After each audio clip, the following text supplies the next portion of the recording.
যারা যারা 5 মিনিটে আলুর স্ন্যাক্স বানাতে চাও আজকের ভিডিওটা শুধুমাত্র তাদের জন্য। দেখো, প্রথমে আলুটাকে আমি ভালো করে ছিলে আলুটাকে একটা কুড়নি দিয়ে ভালো করে কুড়ে নিলাম।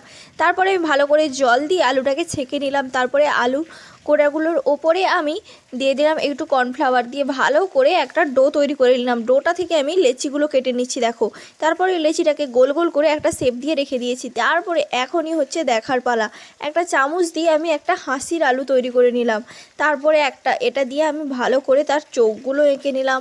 তারপরে ফাইনালি আমার সব স্মাইল ইমোজগুলো তৈরি করা হয়ে গেছে। এখন চলো কড়াইতে আমি ঝটপট করে এগুলো তেলে ছেঁকে তুলি, দেখা যাক এটা কেমন খেতে হয়। আমি কিন্তু এটাকে ফার্স্ট টাইম খাচ্ছি।